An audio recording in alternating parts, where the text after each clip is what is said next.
it's. Thank you for doing this, by the way. Thank you for, giving me the opportunity to be heard, in a positive light. Yeah. Or just in a fair light. And if I inadvertently talk about your situation, I got you. You let me know. I got you. Okay. All right, I first came to Arizona, man, and I remember one day coming from the studio at 6 o'clock in the morning and pulling over on the highway. We like 4 cars, just to watch the sunrise. And it was at that point that I fell in love with Arizona. I said, you know what, this has to be God's country. Because I'd never seen anything as beautiful as that sunrise. Then I met the devil in God's country. And it's not so much who, it's what, what happens and the things that the devil does. It's not so much a person, even though he acts through people. You can't call one person the devil. Joe Arpaio? You can't call any one person the devil. You can't do that because no one person has enough power to be the devil. And it's through all these hardships that I realized that, you know what? This is God's country because I met the devil here. Because if I hadn't met the devil here, I wouldn't realize I was strong enough to overcome the obstacles that the devil would place in my path. And it's by overcoming these obstacles that I realized that this is God's country because he helped me get over these obstacles. He helped me get over these hurdles. Okay, but when you're done here, when you're out of here, I'm not looking back. You're not coming back? No, I'm not coming back. I'm not coming back for a show. I'm not coming back for a visit. I'm not even driving through the states. If I'm in a plane and they're going to fly over it, I'm going to go around, okay? But you love this place. I love the scenery. I love the scenery about it, and I love the freedom that it initially gave a person. Remember I said when I first came here, the last exit on the 101 was Pima and Princess. Yeah, that was the last exit, And man, we had fun. We had the 4-wheelers, we just rode the trails. Pretty much the same thing I did when I bought a house out here, but until, things, I don't know. Do you, when you think back on this whole thing, what went wrong in Arizona? How did you end up getting in so much trouble here? Was there too much temptation here, or I actually law didn't get in. Was after you? No, I didn't get in. I actually didn't get in any trouble. I was never arrested at the scene of any crime, or the police came and arrested me for something. It was always let's get an arrest warrant for this guy. You think Arpaio was after you? I'll let the public answer that one. I'm not going to sit here and say because I don't know. It might look like it, but I don't know if that was the case, so I'm not going to say that that's what it was. But we're all God's children, and I do pray for that man, as I pray for everyone else, whether I know you or not. I pray for my friends, family, loved ones, and as well as my enemies every night, because we're all God's children. We're all God's children, and we all deserve the same grace. In any way, has this time in here a lot of time to think? Has Yes. that changed X? Yes, it has. It has. It has. It has gotten me closer to my true calling on life, closer to realizing, to actualizing my true calling on life, which is to be a pastor. So I'm like, I'm in my Bible every day. They got me on 23-hour lock-in. Why, I don't know. Is that for your own protection? That's what they say, but it's really just to be a pain in the ass. They just put me in general population a week ago. I didn't get in so much as a write-up. I haven't had one disciplinary report since I've been here. Yet, they moved me back. So what are you going to do, X, when you're out of here, finally? What's the game plan? Well, I'm going to start a TV show while I'm in here, Pain and Perseverance. And it's about how I can reach people that the average person can't reach because I'm grounded. I'm still as grounded as I am. And I'm going to give my first sermon in the church. That's going to be incredible for me, and I hope it'll be incredible for the congregation of that church. I hope I'm able to reach somebody or just touch somebody, and bring them closer to the Lord. Are you going to still make music? Yes. I actually have completed the gospel album. Yeah. On every one of my albums, there's been a gospel song and a prayer. And, of course, with the image, they never... made those songs into singles, except my 6th album, which was Lord, and they did Lord Give Me a Sign as a single. And do you turn your back on what you wrote earlier in your career? No, I do not. No, because Do you have kids? Yes, I have 8 kids. How old are they? The oldest one is 16. The youngest one is 3 months. How do you feel about them listening to some of the things you've written? I encourage them to listen, but I also encourage them to not. They know what not to say. You know, you can't hide something from a child because that only gets them more curious about it. You know, what you do is you say, all right, this is what it is, and this ain't for you. You know? Do you think it's a negative message? No, it's a real message. And real is sometimes negative as well as positive.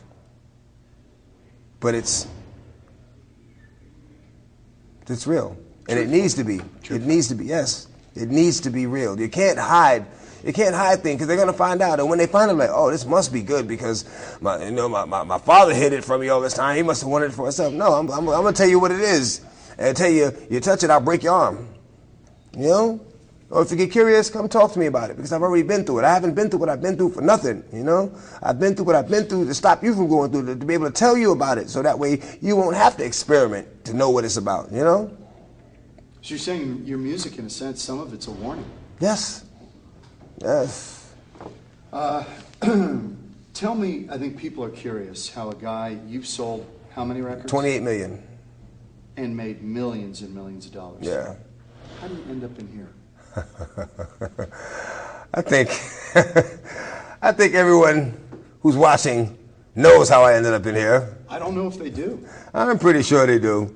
Anytime you get it, I'm pretty sure they do. You know, there's how do I end up in here? You know what? I'm going to look at it in a positive light and say that I came here to meet somebody. Don't know who it was, but I'll know him when I see him, and I came here to give him a message.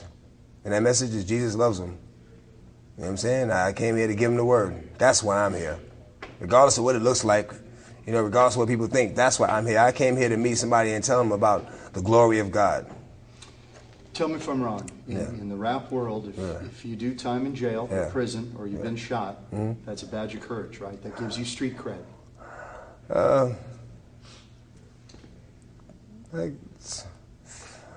Not really. I mean, I guess in any world, you know, it has people like, ooh, you made it. You know, that's like surviving something that a lot of people didn't survive. So I guess in that aspect, but that's not so much the rap world, it's in any world, you know? So does this time in jail here, does it help your standing with your fans? Or? No, it's actually, man, it's wasting time. You know, it's wasting time. There's so many things I could be doing. But then again, I am doing what I'm supposed to be doing. Just a little bit of time. And it's not going to be long. It's not going to be long. It'll be over soon. And before you know it, I'll be back doing what I'm supposed to be doing, you know? The gospel according to Acts. You know, music, movies, speaking to people, you know.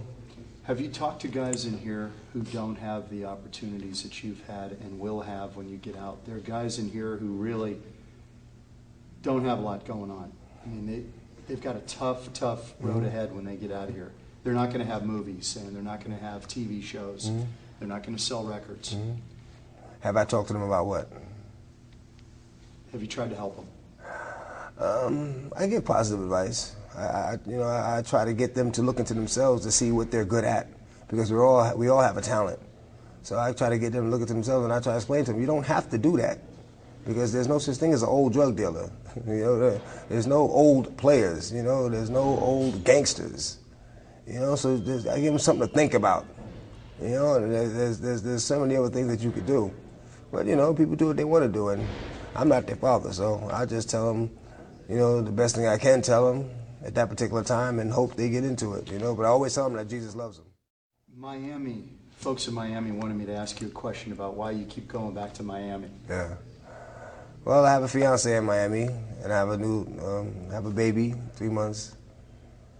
Yep, I miss all my kids, man. I miss my kids. That's the hardest part about this. I miss my kids. But Do they come and see you? no, they're in school and stuff like that. You know, my baby will be here in a couple of days, though. My baby will be here in a couple of days. My baby will be here. Who comes and visits you here?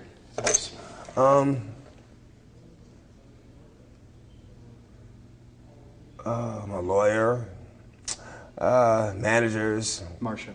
Yeah, Marche. Trish came to visit me. And, Maria. Maria from Aguilera Bail Bondsman. She's good peoples, you know, she's good people. She came and bailed me out one time, you know, without anything down, you know. Of course she got paid, but, you know, I appreciate that, you know. I appreciate that, so, yeah. Maria. Well, since you've been in here, Yeah. first African-American president's been elected. Yes. I think I was out. Were you out? When November? Yeah, I was out. November. Yeah, I was out. Yeah.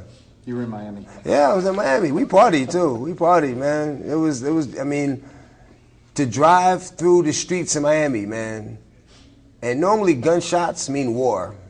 But these were shots of celebration, man. It's like you could just hear gunshots going off, you know, all in the air, though, you know? People drive by, people on, yeah, we won. You know, it was a beautiful feeling. How do you feel that Obama has talked during the campaign about black culture, black fathers, that he probably wouldn't like the message in your music? That he probably What's the message in my music that he wouldn't like? Probably some of the stuff about killing, guns, drugs. Well, I don't talk much about killing other people. Let me read you one. All right, so maybe I do. All right, maybe I do. Let me read you one. You got me there. Okay. Yeah, but you can't take it out of context. Well, tell me if this is out of context. Let me just read you one. Now, this is interesting. Yeah. All the families that I got lighting candles for niggas, breathing relevance, grandmother's fallen, out and need the sedatives, mom hugging the casket, wishing she'd raised a better kid. That's not on wax. That's not on a song. We in here. We in here? That's it. Oh shit, let's think about it. I hear niggas also like niggas again.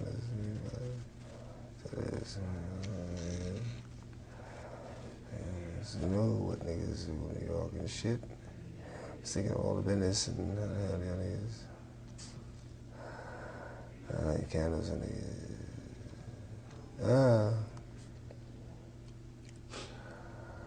How the hell the families that I got lighting candles. Breathing relatives. Yeah.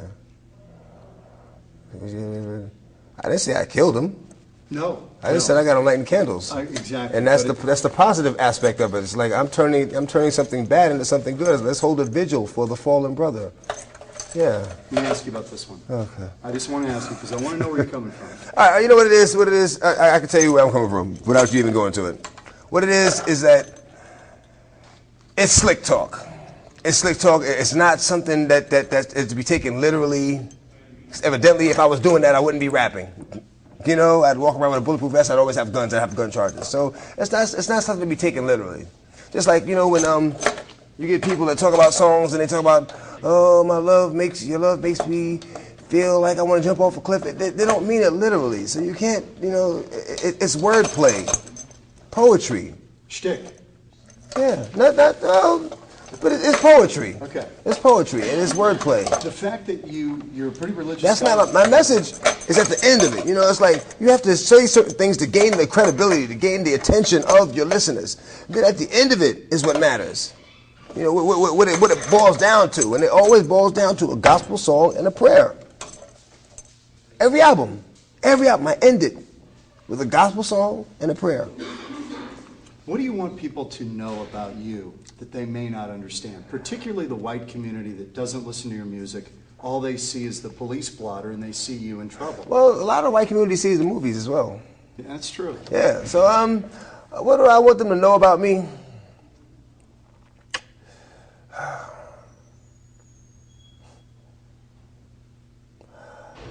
don't judge me.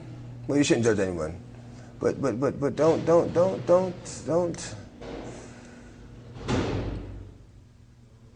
have an assumption on who I am until you've met me. What if somebody were to form their opinion based on your music or your lyrics? Would they get to know you that way? Would they know who you are? You can't do it. You can't form an opinion on one song. You have to listen to the whole entire album, because the album is like a journey. You know, it's like seeing a person taking a piss on the side of the road, like, oh my God, he's a pervert. No, he's just a guy taking a piss. He might be, a fireman, who just got finished saving someone's life, but he had to really go to the bathroom at that time. And, you can't just look at that one instance and determine who that man is, Walk a mile in his shoes. Do you think you've gotten a fair shake here? Of course not. No. The most you could do, though, is 90 days when all this is over. Huh? 90 more days is the most you could do. When you're sentenced on January 30th, that's the most time you could do after. What do you mean? Well, how much time are you looking at when you get sentenced on January 30th? 90 days. I already took a plea. Okay, so that's the most. That's what I'm getting. That's not the most I could get. 90 days is it. Yeah. How do you feel about being here another 3 months? Oh my God. I mean, is it the worst experience of your life? It's one of, and it's not so much. I mean, I've been in jail before. I've did a couple. It's not so much, but it's being away from my children. It's knowing that that if I'm not out in a certain amount of time, man, that my house is going to get foreclosed on. It's things of that nature, It's made things complicated. Extremely. Do you still have money? This is taking a toll on me. It's just taking a toll on me. You've made millions, though. I mean, you haven't spent millions, have you? No, but I've been robbed for millions. You get crooked business managers and things of that nature. But whatever the devil has stolen from me, God will replace it. So when you get out of here, you're right back on track. Right back on track. Are you a different person when you get out of here? Yes, I'm a different person before I came in here. How about, did you learn something in here, and what would it be that makes you different when you leave here? I learned that this is not where I want to be, man. Jail used to be a place where it was like, all right, I'll go there, I'll be the life of the party. What up? It's nothing. I'll live. It's good. This jail is ridiculous. It's disrespectful. Come on, pink? What does that have to do with being in jail? Why the pink? Why the pink shirts and underwears? And what is that all about? I think if you listen to the sheriff, his idea is to make it as unpleasant so you don't want to come back. That's what he says. Oh, right. Do you buy that? No, not at all. Not at all. I think just. But it sounds like there's a method to the madness, because in a way, well, this is not making me want to come back. This is just like stupid. It's like what's. But it sounds like you don't want to come back. I'm not coming back to Arizona. Period. But you don't want to go back to jail. No, I don't want to go back to jail. No one wants to go to jail. No one wants to go to jail. But I mean, I didn't do anything to go to jail. Charges weren't fair. I'll just say that. Can you at all talk about the dogs? Nope. You can't talk about them. I'll just say I did nothing to go to jail. I had nothing that warranted me being arrested, and I'll just leave it at that. Is there anything else you'd like to say to the people who are watching this tonight? Pray for me, because I'll pray for you. Don't believe everything you hear. Don't believe everything you read, and only believe half of what you see. God bless you.